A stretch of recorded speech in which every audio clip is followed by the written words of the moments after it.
Y sé que parte igualmente del gobierno en su cabeza. Tiene usted la palabra, señor ministro.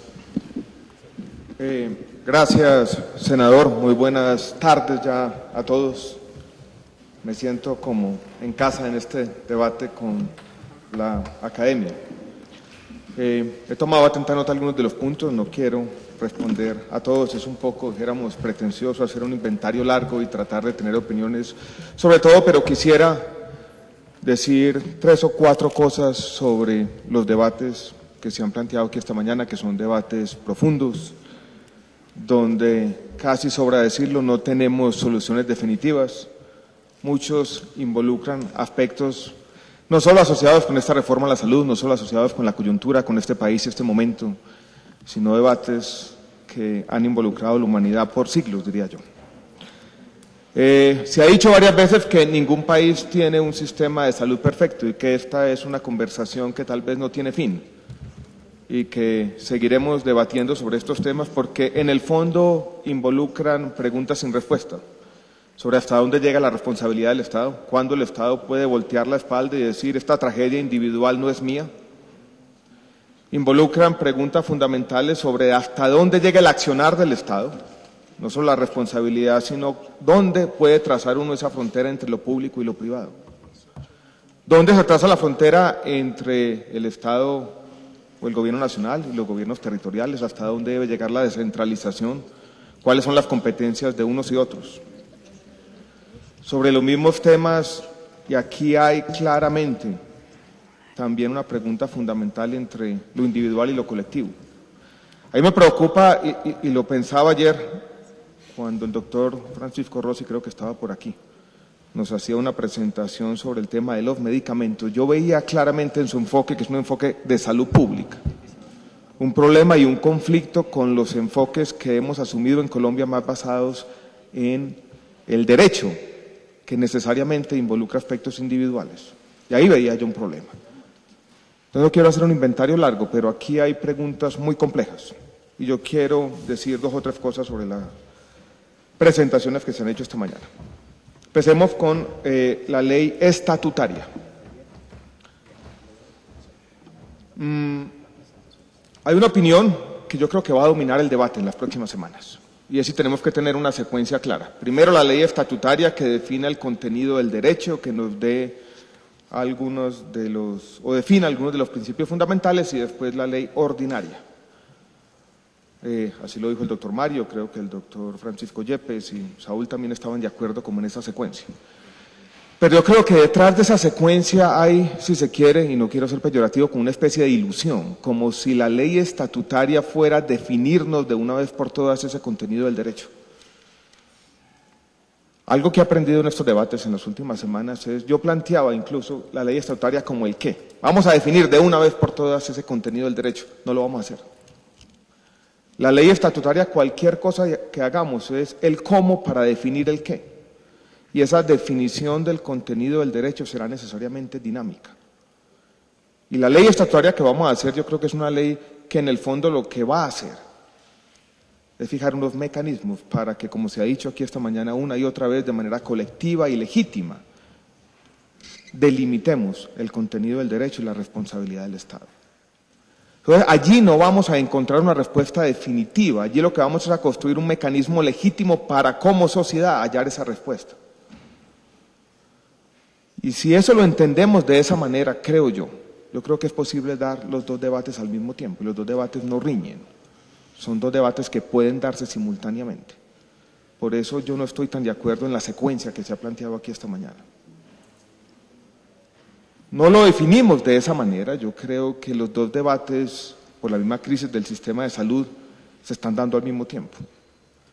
Y yo creo que vamos a tener que afrontarlos simultáneamente. La secuencia no la va a fijar el gobierno, seguramente la va a fijar el Congreso, pero yo creo que podemos dar esos 2 debates. Quisiera decir 2 cosas sobre ley estatutaria. Uno, que claramente tenemos aquí una discusión sobre sostenibilidad. Una discusión que ya se dio en relación con el acto legislativo, donde el acto legislativo parece fijar una secuencia y decir la sostenibilidad no puede estar por encima de los derechos fundamentales, así lo dice de manera clara. El doctor Mario Hernández hacía alusión al parágrafo. Sin embargo,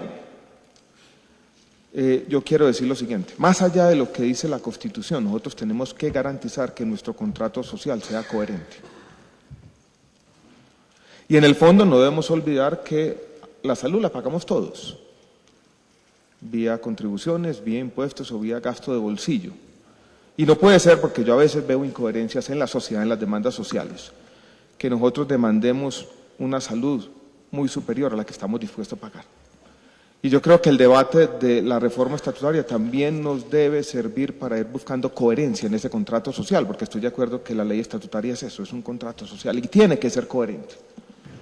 Porque a veces el debate de la sostenibilidad, que tiene su trasfondo ideológico, tampoco lo quiero negar, lleva a una especie de opinión, diciendo la sostenibilidad es de alguna manera como una especie de embeleco neoliberal.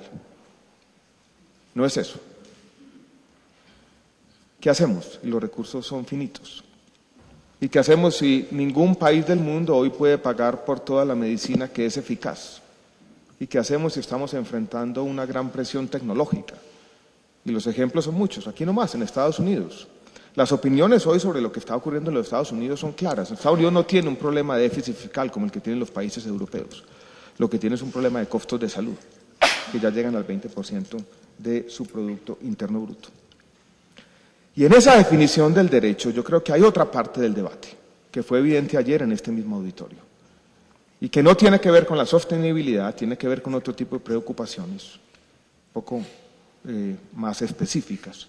Y es que cuando no se delimitan los derechos, vamos a ser testigos de todo tipo de abusos. Miren lo que ha pasado en Colombia con las hormonas de crecimiento. Hoy en día, algo así como el 30% de los niños en Manizales están tomando hormonas de crecimiento, con demanda inducida, con un derecho que no definimos de manera correcta. Hoy en día tenemos 3.000 oncológicos de garaje en el país, una industria que creció bajo el amparo de los recobros. Y yo creo que eso es producto de esa falta de definición del derecho. Entonces, doctor Mario, a mí a veces me parece que esa visión expansiva del derecho, sin límites, le abre paso a las peores formas de capitalismo, rapaz, acabando con los recursos de la sociedad. Entonces yo creo que es importante definir este debate y decir, tiene que haber sostenibilidad y la sociedad tiene que tener, de alguna manera, de alguna forma, cortapisas para evitar los abusos. Y los abusos, sobra decirlo, han sido muchos. Hay otra parte del debate que lo vamos a vivir en la ley estatutaria, donde tenemos una diferencia de opinión con el doctor Mario, el doctor Saúl y con el proyecto que se llama de la sociedad civil, que aquí nuestro decano del CES decía, cuidado, es de una parte de la sociedad civil y de una parte de las universidades. Y es el debate sobre si los determinantes sociales de la enfermedad deberían hacer parte del derecho fundamental a la salud, la vivienda, la nutrición, el agua, el acueducto, el alcantarillado. Es un debate interesante. Es difícil rebatir, dijéramos en principio, las opiniones del proyecto de ley estatutaria de la sociedad civil para opinar, para utilizar el mismo nombre. Para mí me preocupa confundir las cosas, porque esos retos del desarrollo necesariamente son progresivos. Y me preocupa que podamos confundir la tarea ardua del desarrollo con el derecho fundamental a la salud. Y ahí vamos a tener entonces los problemas de sostenibilidad y los problemas de abusos. Si mañana un juez de la República puede decir, Estado, aquí hay una casa con piso de barro, usted tiene que garantizar el piso de concreto o de baldosa, porque eso está creando enfermedades. Yo con ese acto particular estoy de acuerdo, con las consecuencias colectivas y con la forma que el Estado tiene para evitar abusos ahí, no sé, parece muy complicado. Entonces las razones comienzan a ser razones pragmáticas, en un principio que uno está de acuerdo, pero desafortunadamente el cambio social es de esa manera. Uno tiene que tener no solo en cuenta los principios, sino las consecuencias inesperadas y los medios eficaces para llevar esos principios en la práctica o para hacerlos realidad. Y las dos cosas tienen que estar mezcladas, desafortunadamente. Entonces nosotros hemos propuesto una redacción distinta, que le diga al Estado, bueno, aquí hay esta tarea ardua, llame la atención, como lo ha hecho la TET 160 y lo ha hecho varias veces, que la ley estatutaria diga, aquí debe haber una prioridad. No puede haber, por ejemplo, hogares comunitarios de bienestar con piso de tierra. pero no podemos, invocando el derecho fundamental a la salud, mañana decir, bueno, ahí está, ese es un derecho fundamental, es un derecho tutelable. ¿Dónde están las capacidades estatales? ¿Dónde están los controles? ¿Dónde están los mecanismos de defensa sociales para no evitar los abusos que ya han sido muchos? Ese es un debate, y es un debate que vamos a dar y lo vamos a dar seriamente, es un debate complejo. Yo ya planteé la complejidad. Muchas veces los principios riñen con la forma de llevarlos a la práctica. Hay otro debate muy interesante que estuvo aquí dando vueltas y tiene que ver con la definición de los gestores y la posibilidad de que tengan un excedente o que exista, si se quiere, ánimo de lucro en algunos de los intermediarios. Y es un debate interesante porque un debate en el que la humanidad lleva metido mucho tiempo. Y uno podría decir, riñe el ánimo de lucro completamente con el bienestar social. Es difícil, ¿no? Aquí estamos vacunando todas las niñas de secundaria contra el virus del papiloma humano. Le compramos la vacuna a Merck, que desarrolló la tecnología. Y es una entidad sin ánimo de lucro, definitivamente. Y uno podría decir que sin ese ánimo de lucro no tendríamos una vacuna contra el virus del papiloma humano. En este aparatico, donde todos sus componentes fueron producidos por el lucro, que está la humanidad en esta ventana. Podemos leer casi todos los libros del mundo y en algunos años aquí estará todo, construido con el ánimo de lucro y cambió la humanidad, tal vez para bien o para mal. Pero aquí está el ánimo de lucro, contenido, cada una de sus piezas. Es un debate complejo. Los alimentos que nosotros consumimos todos los días los producen con ánimo de lucro. El carnicero que se levanta todas las mañanas a abrir su carnicería y se pone el delantal y la abre a las 4 o 5 de la mañana, está pensando en su familia, probablemente en las vacaciones que va a tener al final del año. Ánimo de lucro. ¿Es eso incompatible con el bienestar colectivo? Una pregunta muy difícil. Ahora, inmiscuirnos en ese debate ideológico que comienza con Adam Smith es complicado y de pronto nos quedamos ahí empantanados. Por lo tanto, yo he querido, dijéramos, argumentar lo siguiente. No quiero defender el ánimo de lucro desde esa perspectiva, dijéramos, ideológica. Quiero hacerlo desde un punto de vista, si se podía hacer la distinción, más pragmática. Y es decir,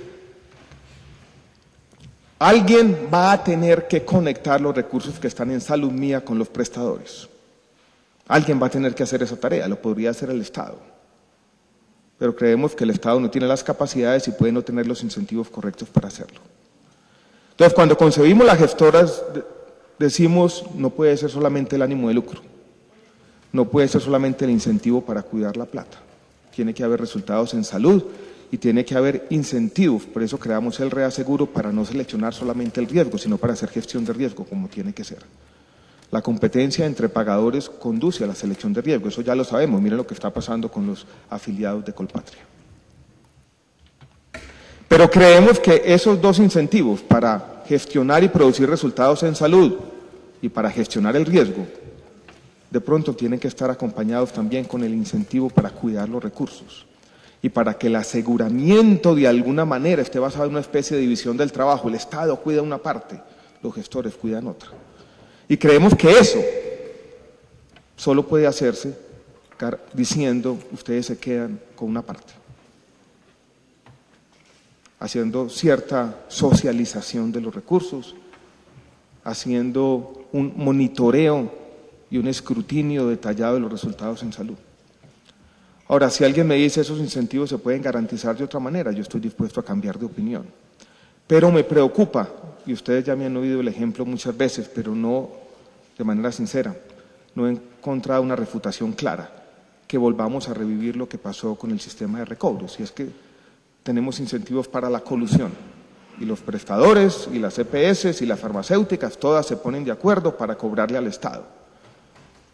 Y tenemos 1 año o 2 años sin problemas, pero después tenemos una gran crisis, esta sí definitiva, de nuestro sistema de salud. Entonces, no sé si la distinción cabe, doctor Mario, pero no es la defensa ideológica de las utilidades, que yo también la podría hacer. Es más bien el diseño de los incentivos a lo que apunta, dijéramos, la reforma en ese punto. Hay otro debate ideológico grande entre lo público y lo privado. No comienza en el siglo XVIII, no es un hijo de la Ilustración, no es de Adam Smith, es del siglo XX, mediados del siglo XX, después de la Segunda Guerra, donde algunos colegas míos economistas comienzan a plantear lo siguiente. El Estado se había visto desde la economía simplemente como una especie de entidad neutral que empezaba a hacer intervenciones para corregir algunas fallas de mercado. Pero después algunos economistas plantearon, cuidado, que es que el Estado no es neutral. El Estado somos nosotros, personificados en personas, en burócratas, sin ser peyorativo, que también tienen preferencias y también tienen de alguna manera algunas formas de pensar o de actuar que no siempre son compatibles con el bienestar colectivo. Entonces surge, dijéramos, esta discusión, y yo creo que cualquier discusión sobre el cambio social tiene que tener las dos cosas sobre la mesa. Los mercados se equivocan, ya lo hemos visto, hay abusos, pero hay fallas de Estado también. Y tenemos corrupción, y como alguien lo ha dicho en un debate, que me gustó bastante el ejemplo, tenemos a Saludcop y tenemos a Caprecom, y no queremos ninguno de los dos. Excesos de los mercados o excesos del sector privado con excesos del Estado. Por lo tanto, va a ser difícil plantear claramente esta frontera entre lo público y lo privado. Por lo tanto, doctor Yepes, no me gusta mucho como esa premisa que yo veo, esto tiene que partir de lo público y lo privado tiene que ser residual. La reforma tiene otro punto de vista, más ecléctico. No parte ni de lo uno ni de lo otro como superior. Está diciendo en algunas circunstancias puede funcionar lo público, en otras puede funcionar lo privado. Y no nos vamos a casar con ninguna. Salud mía lo estamos diciendo, algunos colegas míos han dicho, usted está creando por allá un ente estatal exagerado. Estamos diciendo, el Estado tiene que asumir unas funciones indelegables. Las delegó históricamente en administradores de portafolios, no, ahora debe rescatarlas. Estamos diciendo, en algunos casos son las entidades territoriales, el Estado, quienes pueden cumplir esas funciones de aseguramiento. Estamos diciendo, con el tema de la descentralización, queremos que los mandatarios locales tengan esa capacidad para nombrar los gerentes de hospital, para que de alguna manera lo público funcione mejor. Y acabemos con esta especie de autonomía hospitalaria plena. Pero no queremos decir de entrada, lo público es mejor, lo privado es mejor. Tienen que subsistir. Por eso celebramos, como se dijo aquí esta mañana, la EPS mixta, porque yo creo que está construida sin prejuicios, con base en una colaboración entre lo público y lo privado. Algunas de las capacidades históricamente se habían acumulado en una entidad privada, en Confama, semipública casi.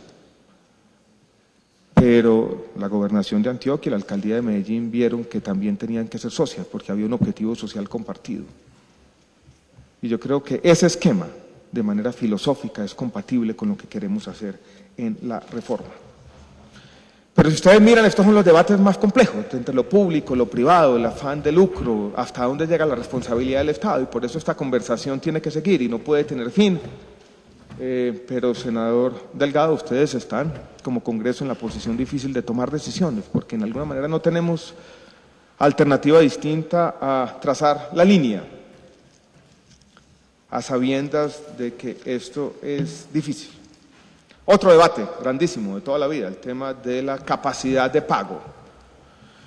Es un derecho fundamental, compatible con decir quienes tienen mayor capacidad de pago deben pagar un poco más o un poco menos. Pregunta muy difícil. Si ustedes examinan la sentencia, TGT 160, la sentencia toma una posición al respecto y dice sí es compatible. Dice dos cosas, el derecho tiene límites y dice dos cosas, la capacidad de pago puede tener algo que ver a la hora de materializar el derecho. Lo dice la TGT 160 de manera clara, explícita. Aquí hay una opinión distinta. Tenemos que debatirlo. Pero yo les planteo, dijéramos, la siguiente problemática. Las contribuciones se necesitan hoy para la sostenibilidad del sistema y va a ser difícil sustituirlas plenamente en el corto plazo por impuestos generales. Entonces, quienes tienen capacidad de pago, un empleo formal, van a tener que seguir contribuyendo. Hay otro debate más complejo sobre las cuotas moderadoras y los copagos, donde, para utilizar como la misma línea de debate, yo diría, no es el gran debate ideológico sobre el tema de capacidad de pago, es otro tema más complejo de incentivos. El economista de la salud, Víctor Fuchs, ha planteado, dijéramos, esta problemática, y es decir, aquí pasa algo, y es la aversión al riesgo nos lleva a socializar el gasto en salud. No queremos, como individuos, estar sujetos a que mañana algo nos ocurra y eso acabe en nuestro patrimonio familiar. Todas las sociedades del mundo han decidido este gasto es de alguna forma social. Todavía hay algo de gasto de bolsillo, pero eso se ha socializado y lo pagamos vía seguros o lo pagamos vía impuestos generales como sociedad. Pero eso nos lleva necesariamente a lo siguiente, como el bolsillo no nos duele, tendemos a sobreconsumir gastos en salud. Y ese sobreconsumo muchas veces es del 25, 30, 40%, hay estimativos, todos precarios, pero que algo nos dicen. Y como hay sobreconsumo, uno diría, tiene que haber incentivos. Y entonces los copagos y las cuotas moderadoras llevan a eso. Aquí están sobre la mesa los dos audífonos. Uno de última tecnología vale 30 millones de pesos. Uno que hace más o menos lo mismo vale 5. Si el Estado o la compañía de seguros paga por todo, pues yo voy a escoger el de 30. Si hay una cuota moderadora, hay un copago, yo tengo que cubrir el 10 o el 15 o el 20 o el 25% del audífono. Yo lo voy a pensar 2 veces. Esto es complejo, desafortunadamente.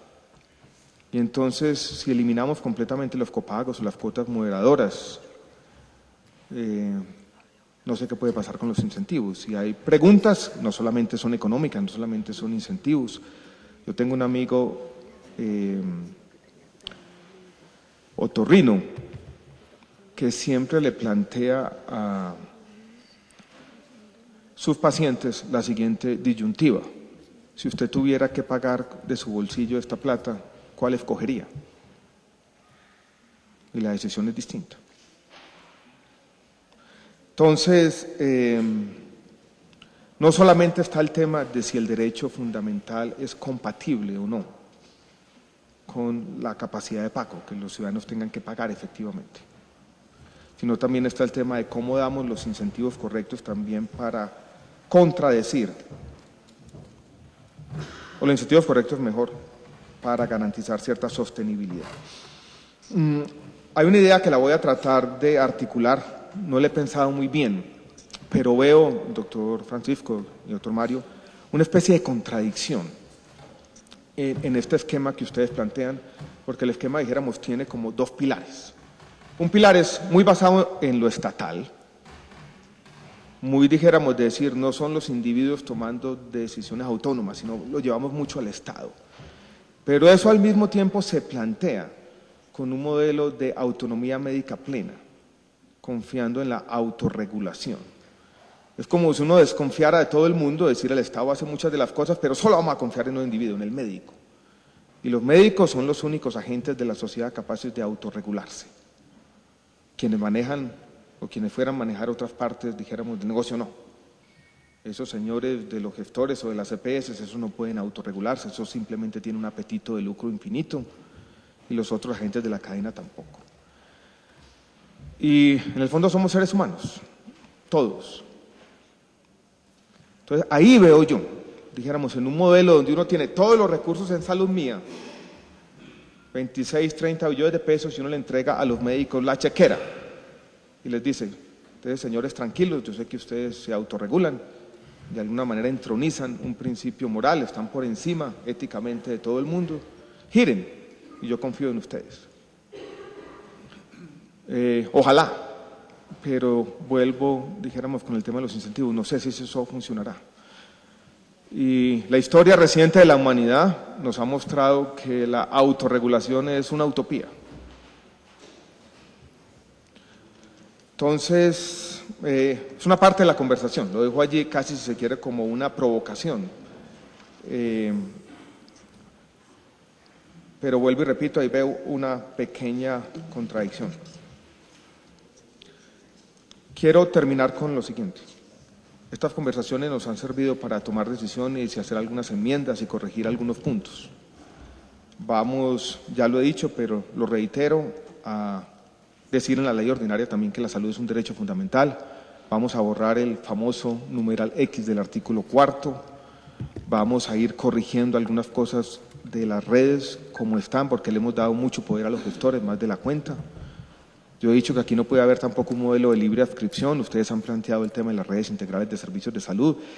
Ahí hay una tensión con el tema de aseguramiento, podemos incorporar algunas de esas ideas. Hay algunas dudas sobre los temas de integración vertical o de integración horizontal, o cómo en la práctica hacemos que lo que queramos decir sobre integración vertical no quede completamente anulado por formas empresariales que comienzan a crearse para simplemente hacerle frente. No voy a hacer el inventario largo, pero yo tengo más de, senador, 25, dijéramos, cambios que han surgido, mejoras, yo no diría cambios, mejoras que han surgido de estas audiencias públicas. Esta es la número 7, todavía nos faltan 5. Entonces quiero simplemente agradecerles a todos por los comentarios y por la paciencia, y muchas gracias y buenas tardes nuevamente.